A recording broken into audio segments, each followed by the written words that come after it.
The Fourth Way by P.D. Ouspensky, Chapter 5. And as we read this, we have to remember that Ouspensky was a student of Gurdjieff, so the questions are always put forth by Ouspensky and answered by Gurdjieff. Question. You asked us not to accept anything without questioning it. Have you knowledge that these higher states of consciousness have actually been reached? Answer. Oh, yes. In the first place, you can find many descriptions in literature of how mystics and religious people came to these same things. The similarity of descriptions of these experiences is the best proof.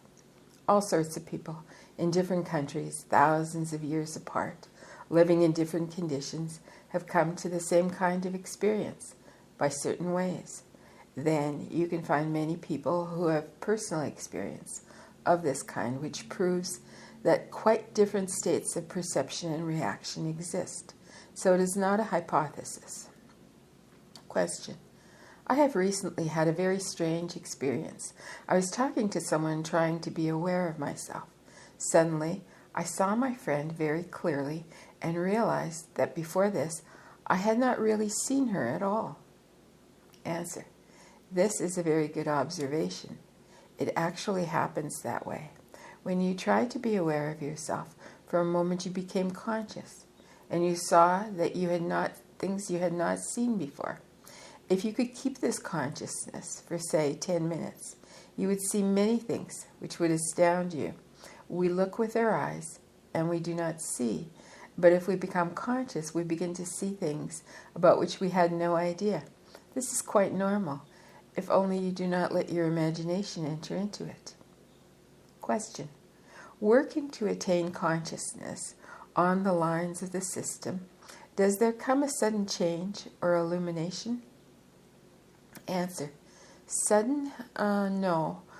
What does sudden mean? You see, in the process of growth and unity, when the process has gone on for a long time, at some difficult moment you may feel different. It may look quite different, but it is not really so. It is the result of previous efforts. Question. If potentiality for objective consciousness is the normal condition of man, how is it that only a few can develop? Answer. When you try to make the first step towards objective consciousness, which is gaining self-consciousness, and you see how difficult it is and how many forces work in against you, and how many obstacles there are, you will have no doubt that only a few can attain it. That is a possibility, but a very remote possibility. There are too many obstacles. Laziness, lying, inertia. We like to sleep. Question. How and why did man come to be this being of false values? Answer. What do you mean by false values? It is a relative concept from the point of view that they may be false from another true. You can only find out for yourself whether man's development is an abstract idea or the truth. You must yourself come to one or another point of view. If you realize that change is only possible through awakening, then it becomes a fact, because then you will see small degrees of awakening within yourself. Question. If a man does not remember himself, does it mean he has no consciousness? Answer. You do not remember yourself, not man, but you. If you try and fail, it does not mean you have no consciousness, but that you have not enough. Your own experience, however limited, can alone show the degree. When we use the word self-consciousness, we mean a certain degree beyond our own ordinary amount of consciousness.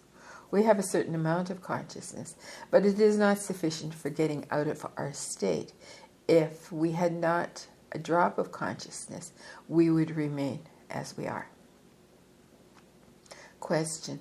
How is it possible to recognize self-remembering if we ever do? Answer. First, it must be understood by mind, what it means, and what it would mean to have it.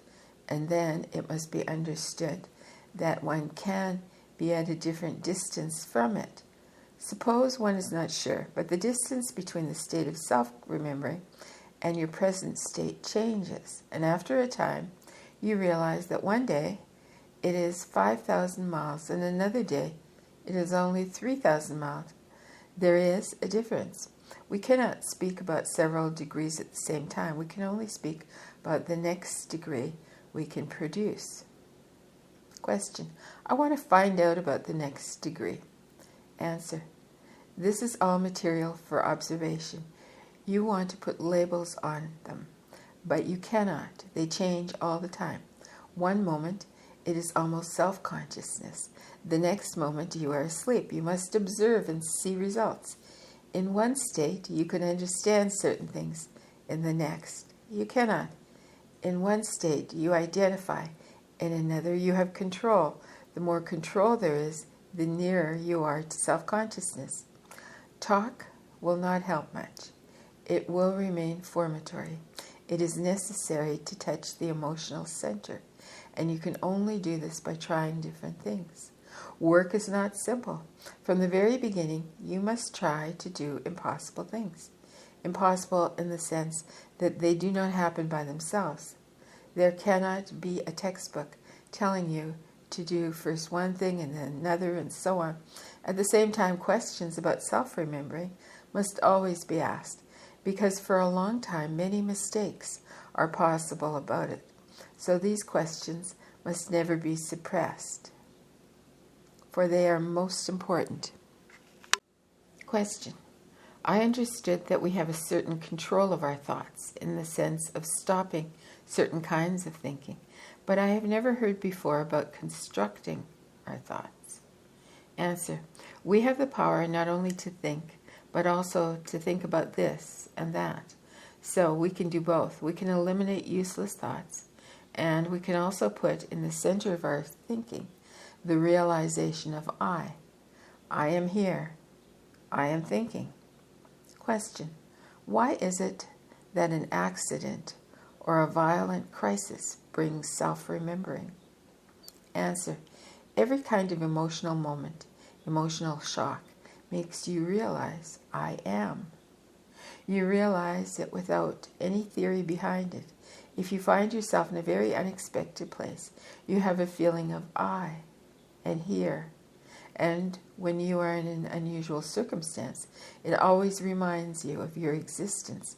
But in customary conditions, we always forget. Question. Is self-remembering the only strength the system hands out to us? Answer. It is the only way to reach all the rest, because it is the first thing that is lacking in us. We are always forgetting ourselves from one moment to another, and this state must be changed. One must remember oneself. This is the beginning and the end of the whole thing, because when one has had that, one has everything. Question. What is the distinction in the meaning of attention and consciousness? Answer. Attention can be regarded as the elementary beginning of consciousness, the first degree. It's not full awareness, for it is only directed one way. As I said, consciousness needs double attention. Question. What is the object of attaining this higher consciousness? To live more fully? Answer. One thing depends on another.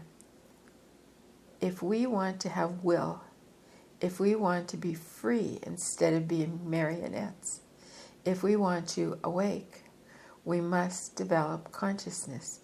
If we realize that we are asleep and that all people are asleep and what it means, then all the absurdities of life are explained. It is quite clear that people cannot do anything differently from what they do now if they are asleep. Question. As we are, would we ever be consciousness when we want to be, or does it always come accidentally? Answer. Nothing comes in its full state at once. The first step is to be more conscious. The second step is to be still more conscious. If, with effort, you can now make yourself be conscious for a minute, then, if you work on it, and do all that is possible to help, after some time you'll be able to be conscious for 5 minutes.